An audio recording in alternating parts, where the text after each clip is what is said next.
Sir, ఒక అనుమానంతో పిలిచినప్పుడు ఒక రెస్పెక్టబుల్ సిటిజన్తో ఎలా మాట్లాడాలో అలా మాట్లాడాలి. కనీసం ఉదయం నుంచి 11:30కి లోపలికి వెళ్ళిన వాళ్ళం మంచి నీళ్ళు కూడా తాగుతారా లేదా అని కనీసం ఫుడ్ కూడా ఆఫర్ చేయలేం. నేను వెళ్ళింది ఆ డిపార్ట్మెంట్ మీద గౌరవంతో. కనీసం అంటే మొన్న రాత్రి 10 గంటలకి ఎక్కడ పలాస సోంపేట అండి, ఈ దాదాపు 800 కిలోమీటర్ల దూరంలో ఉన్న మనకు ఈరోజు ఉదయం 10:30 కల్లా రావాలి, రాకపోతే మిమ్మల్ని అరెస్ట్ చేస్తామని చెప్పి ఒక అల్టిమేటం ఇచ్చి నేను ఇక్కడికి వచ్చాక నాకు కనీసం ఎటువంటి క్రైమ్ చేశాను, ఎందుకు పిలిచారో కూడా చెప్పలేదు. ఇప్పుడు ఎవరికైనా వాళ్ళ లాయర్తో మాట్లాడి వెళ్ళే హక్కు ఉంది. వాళ్ళు ఫలానా క్రైమ్ గురించి మీరు చేశారని సస్పెక్ట్గా పిలిచామా లేకపోతే మిమ్మల్ని కన్ఫర్మ్ చేసి పిలిచామని చెప్పకుండా మమ్మల్ని ఇక్కడ రమ్మన్నారు. ఇవాళ ఉదయం కూడా లాయర్స్ టీంతో మాట్లాడి నేను లోపలికి ఆ డిపార్ట్మెంట్ మీద గౌరవంతో వెళ్ళి అక్కడున్న ఆఫీసర్, మేము వెళ్ళింది 11 గంటలకి, 12:30 వరకు ఒక రూమ్లో పెట్టి వదిలేశారు. చిరాగ్గా బయటకు వచ్చి మేము మా నోటీస్ ఇచ్చి వెళ్తాం, ఆయన వచ్చినప్పుడు పిలవండి అమ్మా, వస్తాం, మేము మా పార్టీ ఆఫీస్లో ఉంటామంటే అప్పుడు వెళ్ళి ఎవరికో చెప్పారు. ఒక అరగంట తర్వాత ఆఫీసర్లు వచ్చారు. వచ్చాక నేను అడిగాను, మీరు అడిగినట్టుగా మర్యాదగా ఇక్కడికి వచ్చాను, నన్ను ఏ క్రైమ్ మీద పిలిచారు, ఆ FIR రిపోర్ట్లు నాకు ఇస్తే నా లీగల్ టీంతో మాట్లాడి అసలు నేను అది చేశానా లేదా, మీరు ఎందుకు పిలిచారో కూడా తెలియట్లేదు. నేను మళ్ళీ మీరు ఎప్పుడు రమ్మంటే రేపు ఉదయం అన్నా వచ్చి మీకు కోఆపరేట్ చేస్తాను, మీకు ఈ నోటీస్ ఇవ్వడానికి వచ్చాను, తీసుకున్నట్టు నాకు చెప్పి పంపించండి అంటే ముందు స్టార్టింగ్ ఫ్రెండ్లీగా అపియరెన్స్ ఇచ్చిన వాళ్ళు తర్వాత మళ్ళీ పోలీస్ బిహేవియర్లోకి దిగిపోయారు.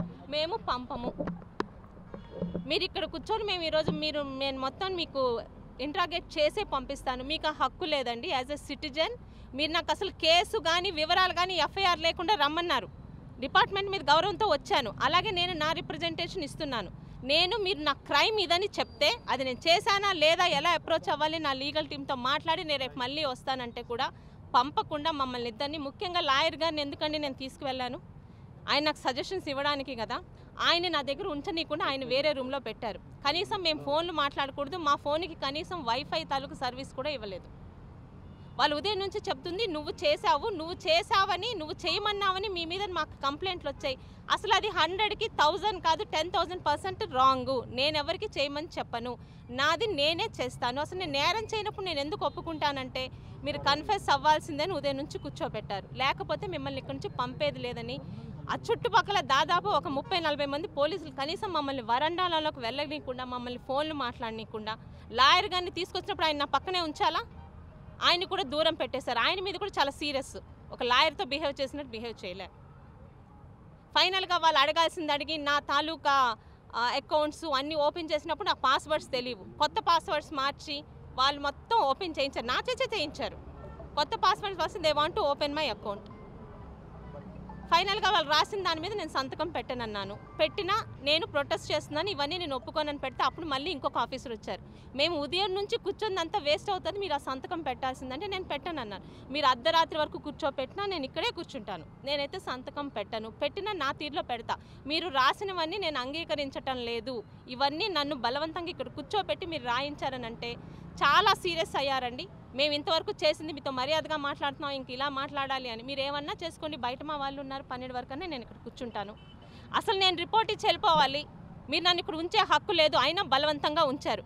కనీసం భోజనం పెట్టరా, ఏమన్నా ఖైదీలు, అక్కడ మేము ఖైదీల కన్నా పెడతారేమో కదా, 11:30కి లోపలైన వాళ్ళకి 6 గంటలకు వదిలితే కనీసం భోజనం అయినా ఆఫర్ చేయరా. నేను అనుకున్నట్టే సంతకం పెట్టొచ్చానండి, కానీ చాలా అంటే ఎవరో ఒక టెర్రరిస్ట్నో మిలిటెంట్నో ఎవరినో ఇబ్బంది పెట్టినట్టు ఇదే శ్రద్ధ ఈరోజు రాష్ట్రంలో జరుగుతున్న అన్యాయాల మీద, రేపుల మీద, హత్యల మీద పెడితే నిజంగా పోలీస్ డిపార్ట్మెంటో లేకపోతే CID డిపార్ట్మెంట్ చాలా మంచి పేరు తెచ్చుకునేది. ఎంతసేపు అండి, కనీసం భోజనం పెట్టకుండా ఉంచుతారా, మంచినీళ్ళు కూడా ఇవ్వకుండా. మీరు క్రైమ్ చేశారని ఒప్పుకోండి. అసలు నేను క్రైమే చేయలేనప్పుడు నేను క్రైమ్ చేశానని ఎలా ఒప్పుకుంటాను?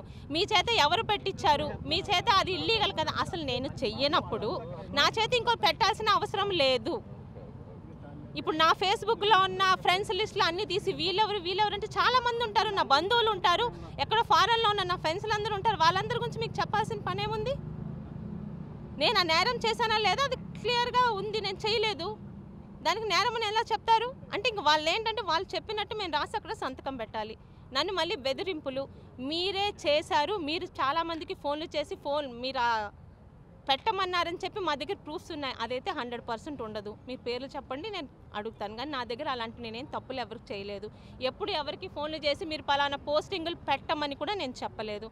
నేనైతే నేరం చేయలేదన్న మాట మీదే ఉన్నాను. మరి ఇప్పుడు వరకు ఉంచారు. ఒక అమ్మాయి కూర్చున్నా అన్నారండి మేడం. మొన్న ఇలాగే పోస్టులు పెడితే మీ వెనక లోకేష్ చెప్పాడా మీకు పోస్ట్ పెట్టమని, లేకపోతే లోకేష్ వస్తాడా మిమ్మల్ని పట్టుకుంటే అని కూడా కొంతమంది క్వశ్చన్ చేశారు. ఇవాళ కూడా ఆ విధంగా ఏమన్నా? ఇవాళ లోకేష్ గారు అది పేరు చెప్పలేదండి. మీరు నేరం చేశారని ఒప్పుకోండి. నేను నేరం చేయలేదు. మళ్ళీ రమ్మన్నారా మేడం?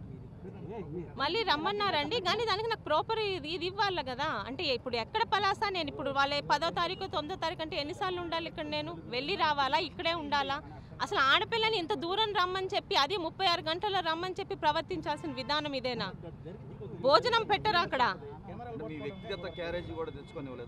అసలు అదే ఎవరు 11కి రమ్మంటే అడిగి పంపించేస్తారు అనుకుంటాం కదండి. సాయంత్రం 6 వరకు అడిగిందే అడుగుతూ ఆయన నా దగ్గర లేకుండా లాయర్ గారిని ఎక్కడో పక్కన పెట్టేసి ఆయన నా దగ్గరికి రానియకుండా నాతో మాట్లాడనీయకుండా నన్ను ప్రెషర్ పెడితే ఎలా ఉంటుంది? నీ క్రైమ్ ఇది అని చెప్తే నేను ప్రిపేర్ అయ్యి అది చేశానా లేదా ఏం మాట్లాడాలి మాట్లాడుకుని వెళ్తాను. ఆ ఛాన్స్ కూడా ఒక సిటిజన్కి ఉండదా లాయర్స్తో మాట్లాడే ఛాన్స్? నేనేదో క్రైమ్ చేశానని ఒప్పుకొని సంతకం పెట్టేస్తే తద్వారా వాళ్ళు అన్నదాన్ని కూడా ఓపిక చేద్దామని. అసలు నేను ముందే మీకు చెప్పాను, చెయ్యని దాన్ని చేసినట్టు ఒప్పుకోవడానికి వాళ్ళ తాతల తరం కూడా కాదు. నేను చేయలేదు. 9వ తారీఖు అని అన్నారండి. ఏదో కొత్త క్లాస్ చెప్పారు. ఈసారి మీరు ఎప్పుడు అటెండ్ అయినా గుంటూరులో అటెండ్ అవ్వాలి. అది ఎలా చెప్తారండి మీరు అంటే? అది కూడా రాయించుకున్నారు. వాళ్ళు రాశారండి, సంతకం పెట్టమన్నారు. నేను పెట్టలేదు. పెట్టినా నా స్టైల్లో పెడతాను. ఇవన్నీ నేను అంగీకరించాలని పెడతానంటే అప్పుడు ఇంకో 2 ఆఫీసర్లు వచ్చి కూర్చున్నారు. ఉదయం నుంచి వాళ్ళు కనిపించలా. మేము చేసిందంతా కష్టం అవుతుందంటే అసలు మీరు ఏం చేశారు? నన్ను బలవంతంగా నిర్బంధించి ఉంచారు ఇక్కడ. నేను మీకు రిపోర్ట్ ఇచ్చి వెళ్ళడానికి వచ్చాను. నన్ను ఏ క్రైమ్ మీద పిలిచారో మీరు నాకు ప్రాపర్ నోటీస్ ఇస్తే దానికి ప్రిపేర్ అయ్యి నేను వస్తానని చెప్పి వెళ్ళడానికి వచ్చాను మర్యాదగా. మీరు నన్ను పంపించాలి అని అంటే పంపించలేదు ఆయన. వాళ్ళు అనుకున్నదే చేశారు. అసలు ఎలా అండి? నాకు క్రైమ్ చెప్పకుండా ఎఫ్ఐఆర్ ఇవ్వకుండా ఇప్పుడు కూడా నాకు ఎఫ్ఐఆర్ రిపోర్ట్ ఇవ్వలేదే. దేని మీద పిలిపించారు నాకు? అంత సీక్రసీ ఏంటి? ఇదేమన్నా దేశ రహస్యాల తాలూకా కేసులా, లేకపోతే ఏమన్నా మిలిటెంట్ కేసులా, ఇంకేమన్నా భయంకరమైన కేసులా అండి? అదేనండి, ఇప్పుడే కదా అర్థమైంది. పెద్దలతో మాట్లాడి వాళ్ళు చేస్తున్న తప్పు అలాగే ఎదుర్కొంటాను కోర్టు ద్వారానే.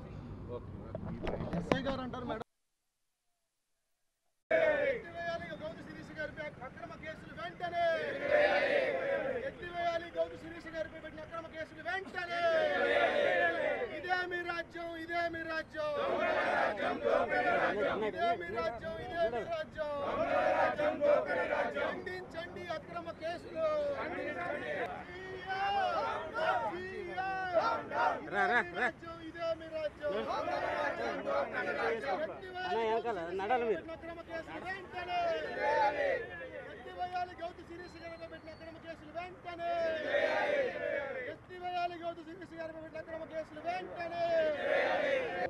అసలు మహిళలకి సాయంత్రం 6 తర్వాత నోటీస్ కూడా ఇవ్వకూడదండి. వాళ్ళు మొన్న రాత్రి మా ఇంటికి వచ్చిన టైమింగ్ రాత్రి 10 గంటలకి. ఆ టైంలో ఎవరైనా పోలీసుల్ని మహిళల ఇంటికి పంపిస్తారా? పోనీ అదేమన్నా వాళ్ళు చెప్తున్న క్రైమ్ ఏంటో కూడా తెలియదు. మిమ్మల్ని సిఐడి వాళ్ళు రమ్మన్నారని ఒక కాగితం మా మొహం మీద పడేసి వెళ్ళిపోతే ఈరోజు చట్టాన్ని మిగతా వాళ్ళని గౌరవించే సిటిజన్స్ కాబట్టి ఇక్కడ దాకా వచ్చాం.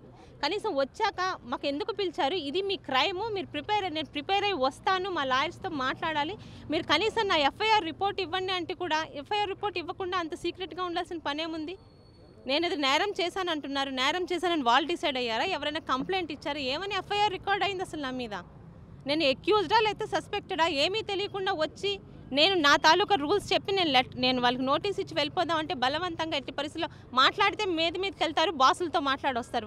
వాళ్ళు పని చేయటం లేదు, వాళ్ళ డ్యూటీ వాళ్ళు చేయటంలా. మీద నుంచి గంటకి ఇన్స్ట్రక్షన్స్ వస్తున్నాయి. ఈరోజు చెయ్యని నేరం మీరు 10 మంది చేత ఫోన్లు చేసి చేయించారంటే ఎలా ఒప్పుకుంటానండి? మా దగ్గర విట్నెస్లు ఉన్నాయంటే చూపించండి, చెప్పండి, నేను మాట్లాడతాను. నేను ఎవరికి ఫోన్లు చేసి ఏ పోస్టింగ్లు పెట్టమని చెప్పలేదు. అసలు నా క్రైమ్ ఏంటో నాకు చెప్పండి అంటే కూడా మీరు మాట్లాడట్లేదు. దీనిపై సిఐడి అధికారుల తీరుపై ఖచ్చితంగా అండి. ఎందుకంటే కనీసం సస్పెక్టెడ్ అని పిలిచిన వాళ్ళని కూర్చోపెట్టి 7 గంటలు భోజనం టైంలో కూర్చోబెట్టి వచ్చిన వాళ్ళకి కనీసం మంచినీళ్ళు కూడా ఇచ్చే అలవాట్లేదా? ఖచ్చితంగా అంటే ఓన్లీ ఈరోజు ప్రతిపక్షాలకి ప్రశ్నించే వాళ్ళకి ఇటువంటి ఇబ్బందులకు భయపడి రేపోతే ఇంకేం మహిళలు ఇక్కడ దాకా రావడానికి ఇష్టపడరు, ఇంకెవరు పోస్టింగ్లు పెట్టరు అనుకుంటున్నారేమో. ఈరోజు టీడీపీ మహిళలు కానీ ప్రశ్నించే వాళ్ళు కానీ భయపడకుండా ఈరోజు రాష్ట్రంలో ఏం జరుగుతుందో అవే పరిస్థితుల్ని వాస్తవికంగా అందరు దృష్టిలో పెడుతున్నారు. ఇలాంటి భయపడితే కోర్టుల ద్వారా ఎదుర్కొంటాం కానీ ఖచ్చితంగా వీళ్ళకి భయపడేది లేదు.